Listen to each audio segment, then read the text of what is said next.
At that level, I was one of the only black men working in that space. At the age of 24, you were plucked from obscurity in New York City and flown to Italy to become the first ready-to-wear designer of Bottega Veneta. Please tell me the story. All of the people that have kind of catapulted me to any kind of job, I met everyone in the club. What you're saying is we should go out more often. You should go out more often. To make money during school, I was doing window display for Giorgio Armani. Rodney Patterson was doing window display at Bottega Veneta. He told me that they were looking for a ready-to-wear designer. Bottega Veneta was only accessories at the time, so it was bags and it was shoes and other accessories, but there wasn't apparel. I was a great illustrator, even if I didn't necessarily know how to make the things that I illustrated, but it was a convincing project and it got me hired. Wow. And I was flown off to Vicenza, not even Milan at that time. What was the culture shock like moving to Italy in the 90s coming from New York City? God.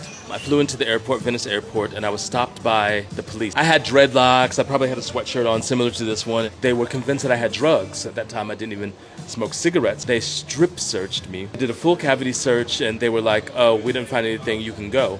No apologies, no explanation, nothing. And that was my introduction to Italy. Horrible incident, but somehow informed my position within society that I was arriving into. A foreign place that's not used to people that look like you. At that level, I was one of the only black men working in that space. So were you the very first black designer to have one of these massive public-facing jobs? You know, in the European space, I think so. Oswald Boateng went to Givenchy after me. Lawrence Steele was working inside of Prada at that time, but as the head of ready-to-wear, I think so. I hate that first conversation. It's been very interesting in the last period because a lot of young creatives and people in general that didn't know this story found out through social media. There was no way for it to come to the surface. When this story popped out, it was fucking crazy, man. I never had that kind of...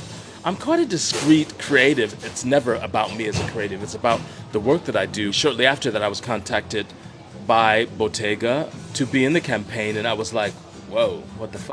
What do you want from me?